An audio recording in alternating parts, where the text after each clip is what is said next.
Hey, y'all, it's your boy J. Cruz, Kodak, my man Kodak. I was about to say Hey, Kodak Kodak 3D. Black. What's happening? I don't know why the fuck you keep playing with me. You know, I was playing with you, man. You know, it's Effing Around Oh, podcast. Another talking about the one and only Charleston White. You know, I posted a video the other day. We had that all-white party where I was the right. best dressed in the building, obviously. Bro, you know, I had several I comments. didn't even see pictures, but I'm gonna have to check that shit because I didn't make it. I had 2 Christmas parties because it's holiday Oh, no, season. I like that hoodie too. I feel you. I feel you. Yeah, it's But holiday it's season, funny. so I Under didn't the get to comments, I come. had 3 people say I look like a light-skinned version of Charleston White, and I don't know how I felt about that. I know. I don't know how I felt about it. Now look, Because now that I think about it, you do. Okay, all right. So we've interviewed. We've had Charleston White on the show, Didi in the Morning, syndicated morning show. A good show. It was a good show too. Didi even confronted him because he had said some stuff about local radio jocks, this and that, talk bad. He never necessarily said anything bad about me. I met him a couple times. We vibed. It's been cool. Right. I did ask him on the show one time. So, are you saying, because he made a remark saying that he's a character when he's online and he does these videos, he's a character. He don't really mean some of the stuff he says. So I was like, so are you saying that you're almost like lying, like you don't? That's not what your opinion on things. He was like, well, I'll just say what I feel like needs to be said to get movement, motivation. When I used to, I've seen the videos. When I used to wear a tie and talk to politicians and be at congressional hearings, nobody did. But the minute I started talking like rappers, everybody paid attention. So he's our topic for today. Quick breakdown. You said he was in some good news. Well, he did a podcast. So shout out to Cam Newton. He has a podcast called Funky Friday, where he dresses really weird and and he interviews people. He had 2. I love when celebrities just have podcasts, and so it's so easy for the major celebrities. It's so easy for them to get interviews because it's like they already got the popularity, so people are going to kind of like just subscribe because and it was a few topics he hit on that show that just hit home for me, man. It's kind of like where I am as a grown man.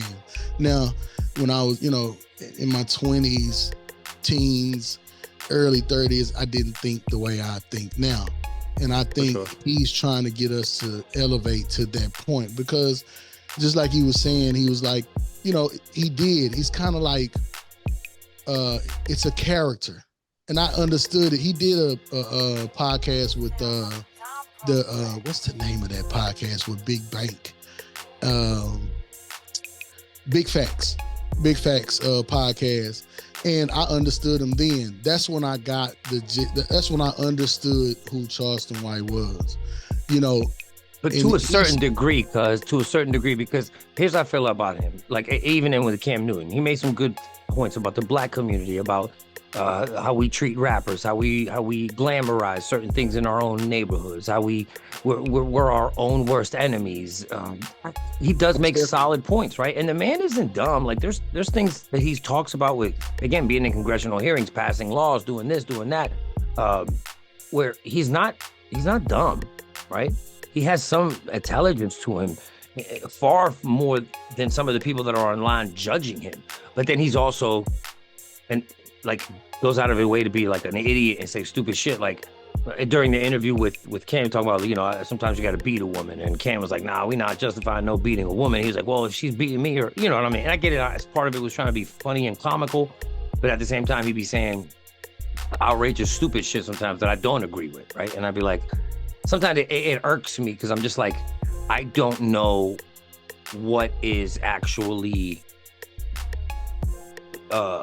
truth to you coming from him. Like what, 1 minute you're saying this nonsense, the other minute you're saying something that has some value. I chew the meat, I spit out the bones, bro. When I see him go, you can tell when he's going in and out of character. But if he doesn't do the character, we don't talk about him. He doesn't get the hits, yeah. He doesn't get the hits. That's a fact. That's just a fact. You cannot like it. It was kind of like the Kevin Samuels. He talked to men for 3 years. 3 years straight. Talked to men. I even tuned in when he was talking to men Nobody said he was bashing men. Nobody said he was bad for the communities, this, that, and the other. As soon as he switched his stance up and started going at like the women and stuff, then he was bad. Charleston White, I've seen his evolution. It's video of him going to city council, going at them just like he go at us. It's video of him doing this. It's verifiable evidence that he was at Eastfield College. It's verifiable evidence he's on the Bar Association Journal on the front page. These are verifiable things. We knew nothing about him. He was an activist doing all this. We knew nothing about him. We didn't help him. None of that stuff. As soon as, just like he say, the celebrity, just like you just said with Cam Newton in his podcast, just because he's a celebrity, just because he's a star quarterback and well liked and women think he's handsome, we idolize celebrities. Deion Sanders is one. We idolize celebrities. We took all our attention away from what we do. I understood it. Like, it didn't wake it up in me because I was one of those ones. Remember, we had a show where we were talking about Deion Sanders leaving, and I was with the Colorado thing, but I had to take so you agree with me now, huh? I do. Because on the radio, I was the only one who was mad he left. I do. Now, and now I'm like, but you can't hold him back. He had to take his greatness to that next level. And I was like, well, if you think like that, then HBCUs will never grow, because if great people come to HBCUs and always leave to go somewhere else to reach another better level, HBCUs are always going to be where they're at. Well, they're never going to grow. So remember, my stance on that podcast was that now HBCUs are still getting talked about. So once we got into the season and the HBCU language started to die down, I'm like, it killed it. Because when he first got there, the first 2-3 games, especially the first 2 games, all you heard was Jackson State, HBCUs. So I thought that he would take that and say, okay, I'm still going to have HBCUs on my back while doing this. I thought he could walk and chew bubblegum, but he couldn't. And maybe that, and I'm not down in Deion Sanders, but that's the truth. If we take all our best and our brightest and give it to them, then what do we have? There is no game. There is no game. I don't think he has any responsibility to be the machine behind getting HBCU. As a human being, you don't owe anything to anyone. If you want to do this, you're entitled to do that. You know what I'm saying? I'm just saying I wasn't a fan. I don't agree. Well, we could disagree on that. I just don't feel like no artist has the responsibility to be a role model. Well, I don't agree. No coach. Hold on. I don't want to. That's a whole nother branch. Hold on, because I want to try to stay on topic, right? My point is, I never had an issue with the man wanting to do something for himself. I had an issue with leaving the HBCU. Is going to hurt it. You helped it for a little bit, and then when you leave, it's going to go right back to what it was. It's never going to grow if everyone always leaves. So what one of my points now is, like, you're a multimillionaire. Like, you have, you know what I'm saying? That's well known that you're a multimillionaire. You're straight. Like, how much money do you need?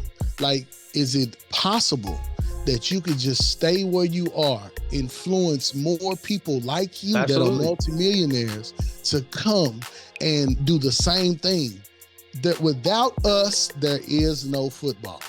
Absolutely. There is no and now basketball. Players are leaving Colorado portal.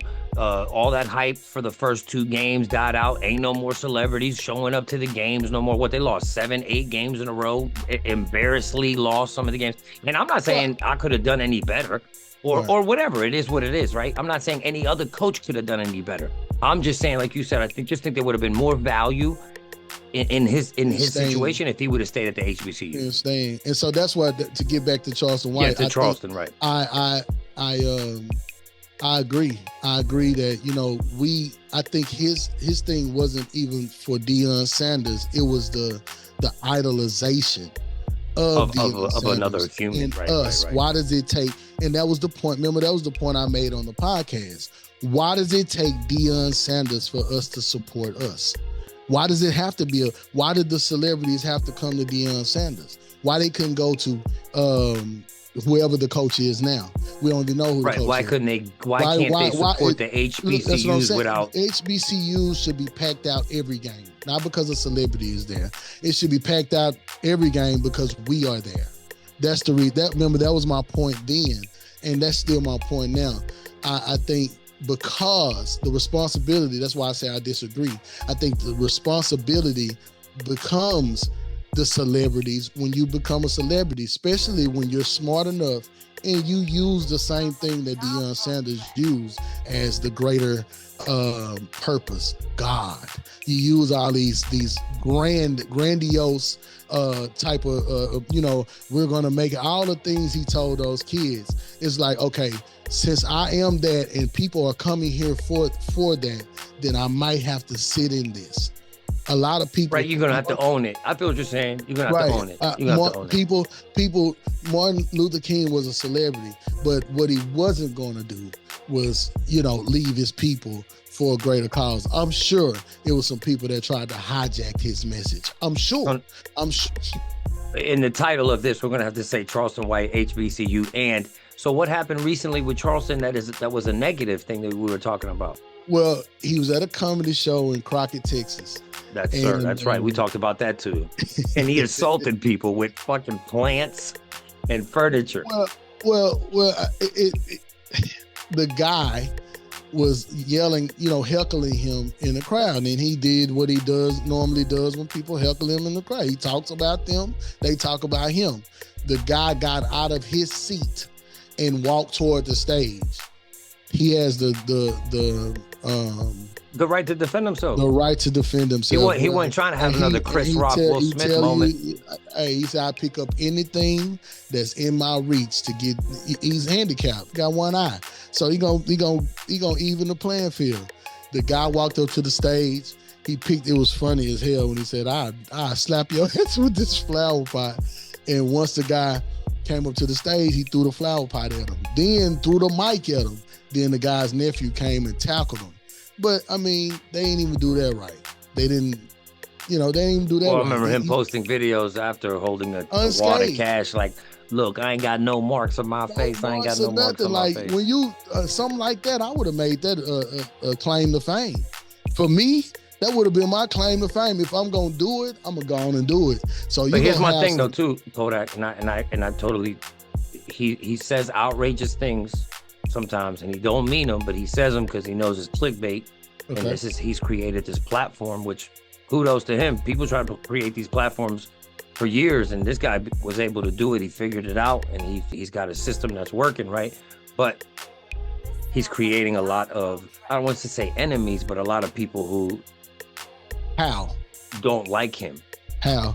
With some of the stuff he says, Kodak. Okay, he says stuff that's just outrageous sometimes. Right. So listen to me. That has no merit. Does that say something about him, or does that say something about society, or grown men that another man is able to say something to you, and you're so emotional that words can trick you out of your position?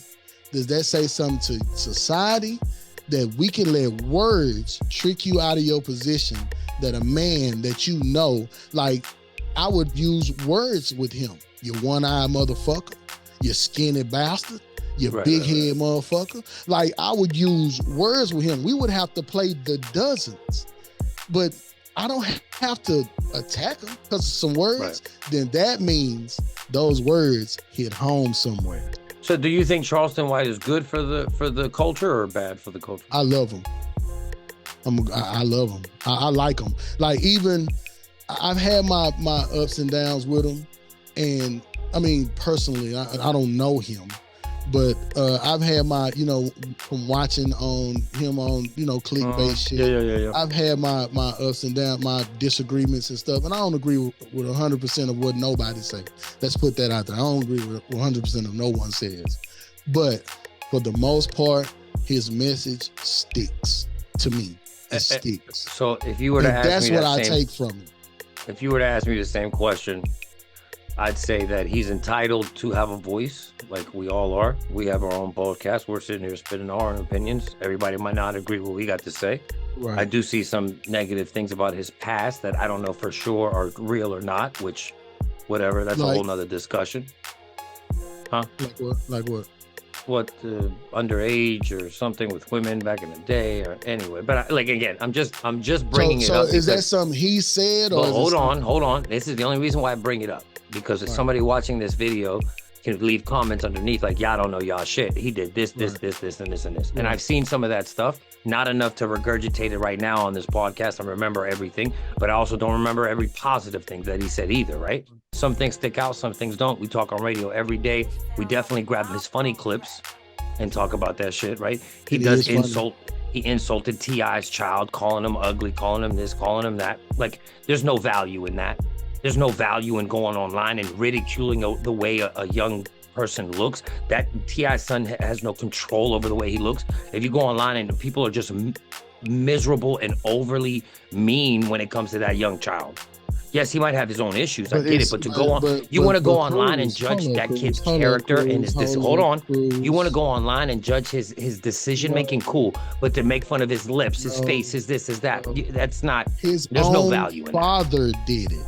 His own father did it. That's his father, though. Right, but I can't. But I can talk about a motherfucker if I want to. You can make fun of people for sure, but are you a comedian though? If you're a comedian on a podcast, his own father talked about his teeth. They made jokes about his teeth the whole podcast. Not only that, King embarrassed himself. They had a whole deal at the. I know that's another podcast that we're gonna have to talk about. Right. Too. I'm just saying. So I get it. He does enough for. But what does that say for him going at a grown man? Because that grown man didn't go at him first. He went at that grown man saying what he was going to do to that grown man. So Charleston White responded to King. To that. Okay. Now, I will say this. Responded to that. In conclusion, I do feel that. And that's another podcast too, these kids. That's another podcast. That's another one. We're going to talk about that too. In conclusion, I do feel like Charleston White has every right to be part of the culture. I feel like he is part of the culture. He knows how to stay relevant and inside the culture. I do feel that sometimes with every positive message and everything that he says that is so on point, it's overshadowed by his ridiculousness and things that he says just for the shock value. So I feel like he almost, he cancels out his own movement or his own possibility of making a change or affecting our community in a good way, because with the good, he brings you the bad, and the bad usually outweighs the good. So I just feel like he's almost like he's a cancellation of himself. So I like I said, I met the guy. He's cool. I talked to him in person. I asked him myself. I was like, so are you saying that you don't mean any of the stuff you say? And he pretty much admitted to a lot of the stuff that he says he don't mean. He just says it just to say it. So. Yeah, but he ain't going nowhere. I think he came back and cleared. No, he's not. I think he came back and cleared it up. Is that he's a shock? He said it from the jump. I'm a shock jock. I'm like doing this. Yeah. I got your attention. You wasn't paying attention to me when I wasn't talking like this. When I was saying, "Excuse me, sir, bow tie." Hey, I'm doing. No. I saw I've seen the videos. Yeah, I'm doing these for the children. I'm doing this for this. So you wasn't paying attention, but. We don't hold rappers. We don't hold other people that's celebrities accountable for the shit they say, for the shit they do and say.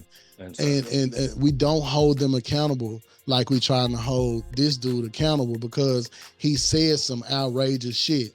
But once that outrageous, once he gets your attention, he said, "I got your attention, checkmate." Now let me tell you what I've been doing. Shit. Right. What I've been doing. But I'm gonna argue that. Track record of doing. But I'm gonna argue that the stupid shit overshadows the shit of value a little bit sometimes. I feel like he needs to find about society. He needs to find right. So now, and this is just my opinion. He got more followers than me. He needs to maybe find a better balance. Well, I don't think, like he say, once they love you, they want to kill you. Once they love you, they stop paying attention to you.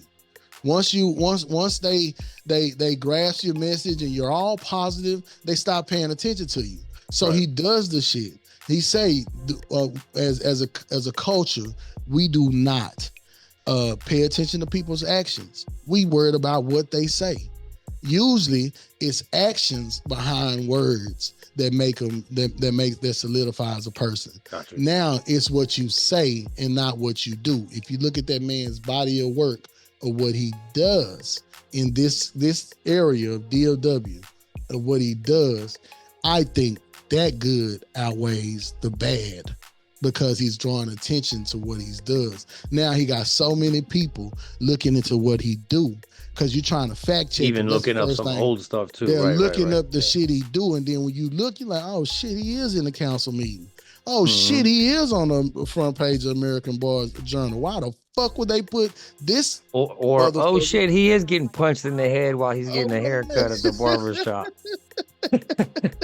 I will say this, man. He might want to take some MMA classes if he gonna keep talking. Or he might just want to have some security. Or them guns he be showing on his Instagram. But what did he do to that one guy that one time? What did he hit him with, like mace, or what did he hit him with? Oh man, Soldier Boy.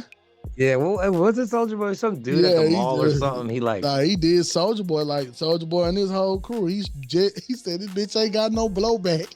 He got no blowback. Yeah, he's a fool. We gotta try to get him on here one day. I'm gonna reach out to him. Hey, I'm gonna reach out to him and see if we can get him on here.